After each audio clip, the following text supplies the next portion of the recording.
Now welcome to another Thunderous Ramble video, where once again over the last week or so I have gotten a ton of questions, and so I'm going to just pick some of those questions and try to give them a quick-ish answer. And before getting to it, thank you to everyone who does indeed leave the questions. I do very much appreciate it. And as always, like I just said, there are tons and tons of them, so obviously I cannot get to all of them. So don't take it personally if I don't pick yours. I really kind of grab them at random, and there's going to be no real rhyme or reason to the picking. There is no overall theme here or anything like that. Just random questions that can and will be about anything and everything Star Wars. So anyway, let's get to the questions, and we'll start with this one from Fulcrum, who asked, "Hey Thor, I wondered if you saw one of Leslie Headland's recent interviews titled Leslie Headland Talks Kelnaka, the Arms That Broke the Internet and the Acolyte, where she says she wants the audience to relate to Khmer by looking past all the brutal killings he's committed and focus on his want for freedom." She then goes on talking about how the Jedi are to blame for training children, implying that Soul is responsible for Jecki's death. There's a lot more in that interview, but it's hard to watch, so I hope you could be selfless and watch it for me in true Jedi fashion and make a video sharing your thoughts. Alright, so in all fairness up front, I have not seen this interview, but after reading this comment, I feel like I really need to watch it, and I'm kind of surprised I haven't found it already, or that a bunch of people haven't sent it to me. Maybe they're trying to save me from getting angry, I don't know, because it does sound like this one might just make me a little angry. But anyway, for now, I'll just quickly comment on what you said here, or what you said that she said, and assume that even though it is being kind of taken out of context, you could certainly argue that this is the gist of what she said or meant, or we won't even say that. I'll just argue against the ideas or thoughts presented here and give her the benefit of the doubt that she wouldn't be dumb enough to say either of these things. Because, first of all, and forgive my bluntness in advance here, but I really want to make my point, and I think this is going to be the best way to do that. But saying anything remotely like we should overlook Khmer brutally killing people and instead focus on him wanting freedom, well, I would argue that is not all that different from saying that we should overlook Jeffrey Dahmer killing people because he was hungry. I mean, it is just completely asinine and evil to even begin to suggest this, to suggest that someone's desire for freedom is greater than someone's right to live. Because, as I discussed in yesterday's video, what Khmer means when he says he wants freedom is something more along the lines of an absolute freedom, a freedom to do whatever the hell he wants, which of course would infringe on the freedom of others, again, including their right to simply live, if killing them is something that we should overlook in the name of his desire for it. I mean, we're not talking about wanting freedom in, say, the terms of how the rebellion wanted freedom from the Empire, freedom from oppression. We're talking about a Darksider who has embraced the very epitome of selfishness that is what the Darkside is in Star Wars. We're talking about him wanting to do whatever his little heart desires, like that is something that we should embrace.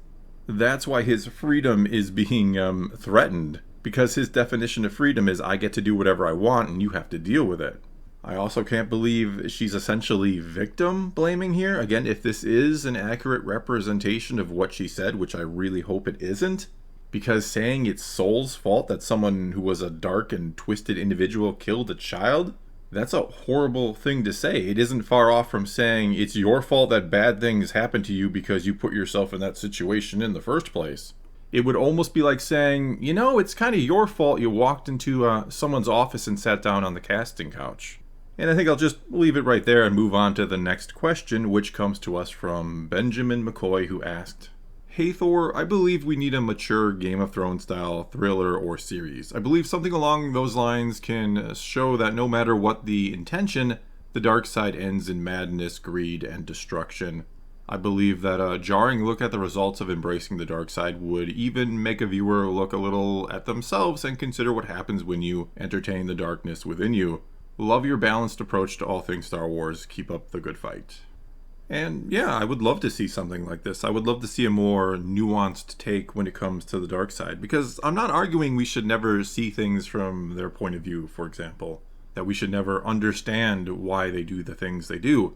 But as I've been trying to argue, there's a big difference between understanding what motivates somebody and truly thinking they are justified. That is my problem with the Sith. That is my problem with the Acolyte, basically. It seems like they're trying to justify the Sith. They're trying to say there is a redeeming quality to them when I would argue there is absolutely nothing redeeming about them. And so yeah, I would love a show that really looks at things from the Darksiders' perspective and how things just ultimately always go wrong for them because they are consumed by greed and that leads to destruction. And sure, you could kind of argue that is what the prequels sort of do. They do show how when Anakin goes to the dark side, everything just falls apart. But I would really like it from just the dark side perspective from the very beginning. Sure, we could see whoever this main character would be, how they fall. But I would really love to go in depth with what it is like to be a Sith, essentially. And I think a show that actually just showed how miserable it always is to be a Sith, that there is, again, nothing redeeming to it, nothing redeeming for either anybody around you or for yourself, that it just ends badly for you. I think that would be just what Star Wars could use right about now. Alright, next question comes to us from BubbleBow94, who asked, "Hey Thor, should we take Anakin's line in Episode 2 as the actual rule law of the Jedi? I always interpreted that line as his way of twisting it in a way to get with Padme. It feels more like the rule is a platonic love or even a general love for people and nature, but not centered on one specific being. But he twists that in a way that benefits him and gets what he wants. Even Padme seemed to have a general knowledge of that rule. However, her not being in the Jedi Order, she'll believe what Anakin tells her." And while I do think what Anakin says there is 100% correct, I think he is almost citing the rule, if you will, verbatim about how we are driven by compassion for all. He is talking about a general sense of, hey, we should kind of love everybody equally and take care of everybody the same way, not put anybody on a pedestal. He is saying, yeah, I'm allowed to love you, but we have to remain friends, though in the back of his mind he's thinking to himself, maybe someday down the road it could be a little more than that.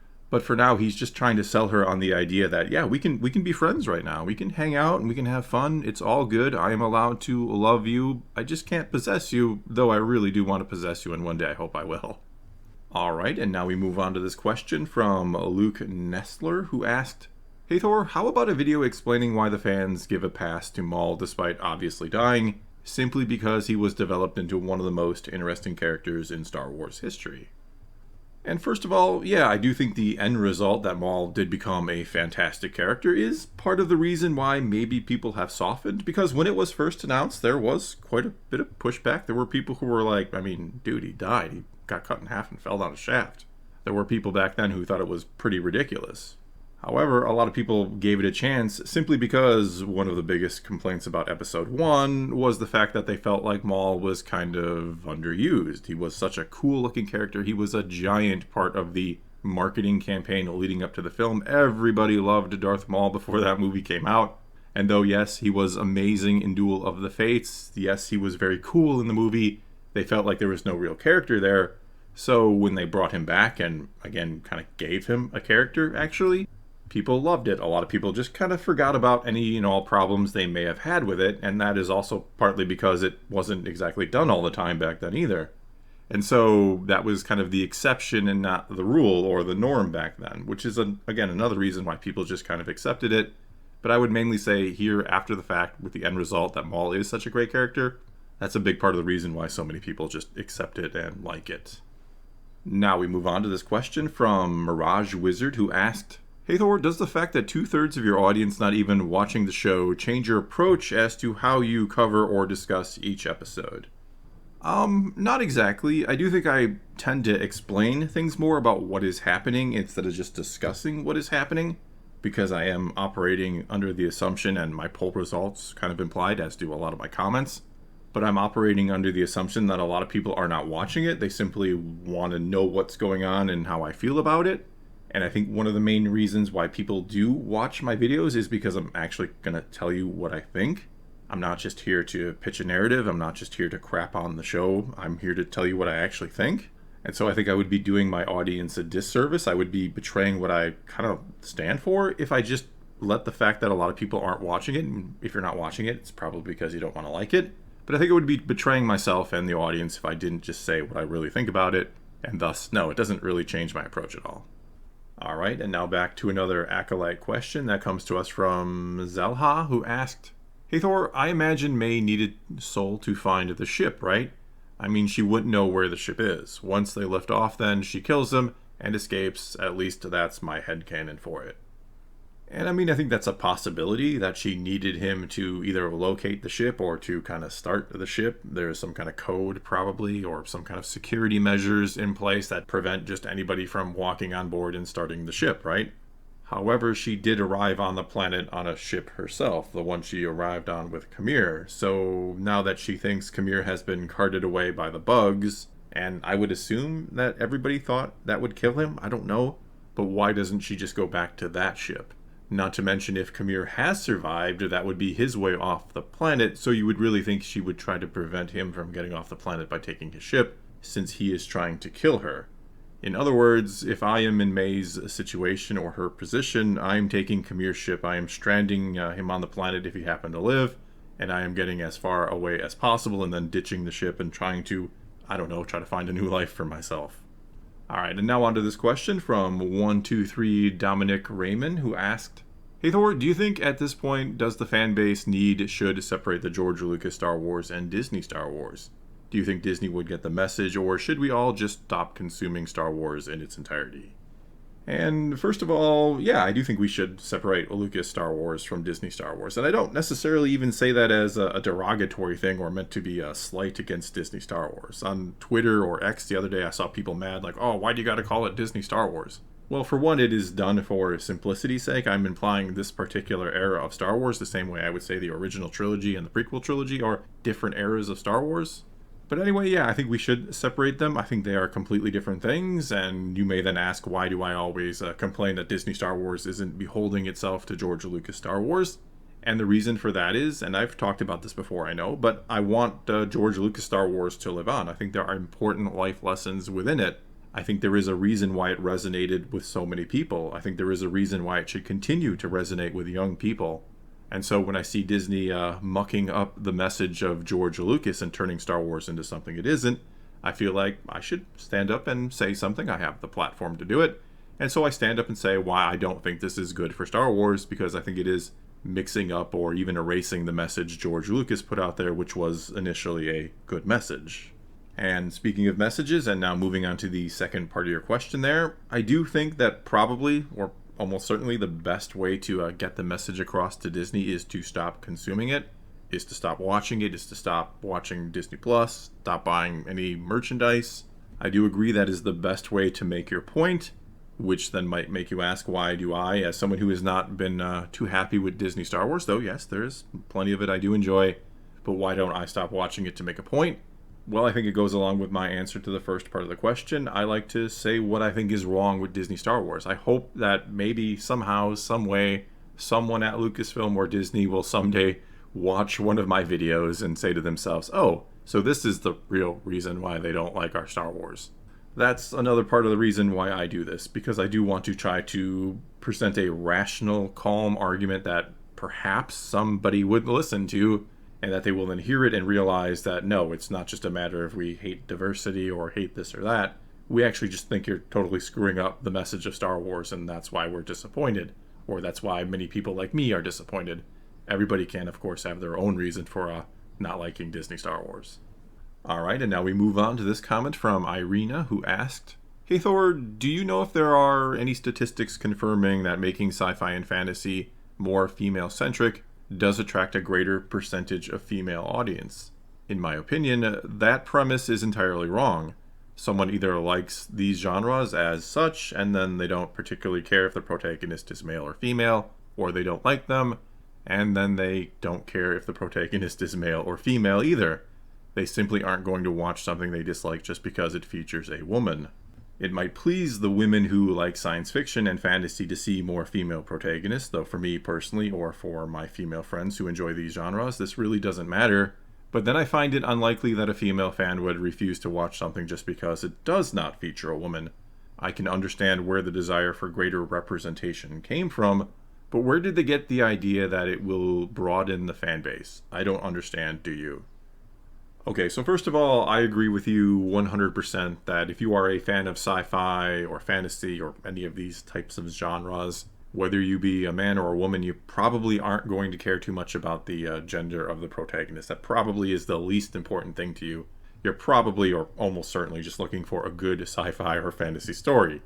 That said, in trying to look at it from their perspective and trying to be as charitable as possible, and keeping in mind one of their main goals is to indeed increase audience size, is to get as many people from all walks of life to watch Star Wars, for example, I would think that the hope of putting a female in the main character role of the trilogy, the sequel trilogy, for example, making Rey, is that this will be inviting to women who don't even know if they like it or not. That you've always heard that, oh, sci-fi is for boys, so you've kind of steered away from it, but here is this main character that is female, so now you watch it and find out that, hey, I actually like sci-fi and fantasy. I think that would be the best argument you could come up with for why they do it, and in that case, I don't think that is all that bad or wrong. However, I do believe that part of the intent of doing this is not just to show women that, yeah, you can love Star Wars just as much as any guy, that maybe this is something you really enjoy and just never figured out. I think it is about trying to really send a message of empowerment. Now, you could argue that is good, that is bad, but I do think it is beyond just, hey, we want to increase our audience size. We really want women to know they can watch Star Wars too. There is a message beyond that, and I think that is what people are taking issue with. They don't want Star Wars to just necessarily be about empowering women. They want Star Wars to be about sending a message to anybody and everybody who wants to enjoy it. All right, and now it is on to this comment or question from Ken Benobi, who asked, "Hey Thor, Venestra being the Sith Master makes no sense. Being from the High Republic era, she's clearly seen some awful things in her life, the Phase 1 and Phase 3 novels, stories showcasing such, and she is likely just jaded and fearful from those experiences. Also, being tied to Khmer would be too easy, and like shoehorning in Ki-Adi-Mundi makes the galaxy feel smaller. Given Sol alluded to having some kind of experience with him in some way, my money is on him being on Brendock that night of the massacre, just maybe not yet as a Darksider until he sees what happened and or is involved with galvanizing his beliefs." And yeah, I do tend to agree that Venestra probably isn't the Sith Master. The only reason I feel that way is because she is acting so shady and she is so emotionless, which is probably just the acting, that I feel like something beyond her just worrying about the reputation of the Jedi and being affected by events of the past is up with her, if that makes sense. I just feel like she is sticking out like such a sore thumb that for this character not to be in some way intertwined in the plot in a significant way feels strange. I also do agree that Khmer was probably or almost certainly on Brendock that night. He has something to do with the events of that night, whether or not he is an innocent bystander or he was an active participant and somehow undermined the Jedi and made them look even worse or feel worse than they really should. I think that's the big question. But I do think whatever happened that night, I think you're right, it probably kind of galvanized him. He probably saw the Jedi being shady, and that may have been what turned him to the dark side. I don't know. I think there's a lot of ways it could go, and the real question, of course, is if it is going to be interesting and make sense or not. Alright, and now it is on to this question from Official Monarch Music, who asked, "Hey Thor, you've talked about the message of the Mortis arc. How do you feel about the Mortis gods showing up increasingly throughout Star Wars, and specifically Dave Filoni's work? Do you feel like it in any way dilutes the meaning of the Force or contradicts George Lucas's ideas of the Whills?" I will say that the first time I saw the Mortis arc, I really did not like it. I thought it really felt out of place. And I still feel like it's out of place, but I've come to, I don't know if the word appreciate it is right, but I've come to accept it, I guess. I've come to accept it as now a part of Star Wars, a little begrudgingly, because I really don't like the idea of there being kind of Force gods in Star Wars. I really just kind of like the idea of basically how Yoda describes it in The Empire Strikes Back, that we are all luminous beings, we all kind of generate this energy field, we are bound together by it. I like a more simple in-universe view of the Force, a more soft magic view of the Force in-universe. I don't know that, again, we need gods of the Force. I'm not saying they can't work, I'm just saying it feels so out of place when you watch the original trilogy, for example, or when you listen to what Yoda says about it. It just doesn't feel like there would be room for that in there. Though at the same time, I can understand wanting to expand beyond that. I can understand wanting to bring in new and unique concepts to explore. Because, yeah, the version we get in The Empire Strikes Back is very basic. It is not leaving a lot of room for flexibility to do different things. Which is maybe a good thing, maybe it's a bad thing. Maybe the story of Star Wars really shouldn't focus on the Force and gods. It should focus on the characters and how they use the Force. That's kind of how I lean. As much as I love the mystery of the Force, as much as I would love to know the inner workings, every little detail about it, at the same time, I'm kind of someone who's like, well, I'd rather just have the characters interact with this mysterious thing than the story be about the mysterious thing and exploring it, if that makes any sense whatsoever. Alright, and let's do one final comment here, and it comes to us from LP Magic, who asked, "Hey Thor, can you go more into detail about your thoughts, and perhaps Lucas's thoughts, about the Jedi's attachment? The book Think Like a Monk by Jecki talks about this, and I wonder if you have anything to add to the following quotes, which I think embody the Jedi very well.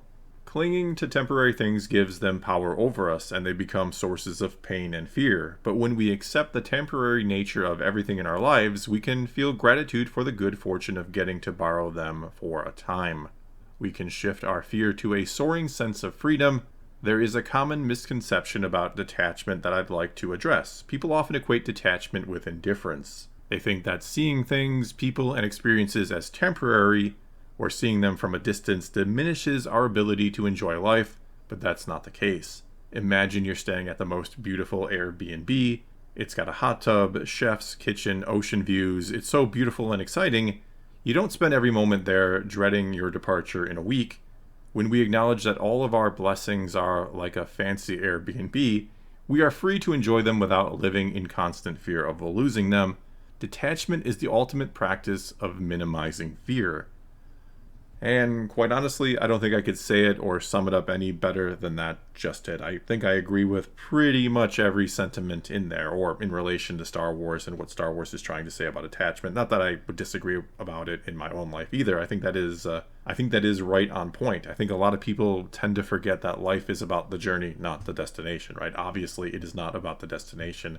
It is not about the fact that we are going to die someday. I mean, that is something that we have to deal with. It is something we have to live life knowing, but that doesn't mean we should fear it so much that we miss out on experiencing life, whatever the purpose might actually be behind life, if there is even a purpose, a greater meaning behind it all.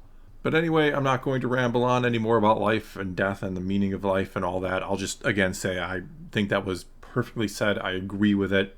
I think a lot of people misunderstand the Jedi's point of view. I think they misunderstand how it could be such a joyous existence, that giving so much to others could lead to a profound sense of meaning in your life, that it's not about how much you acquire, it's about what you do, it's about the people you leave behind. That is what is hopefully going to give you peace on your deathbed one day, that you have left something of value or worthwhile behind, not about how much you have acquired and how much you can't take with you to the other side.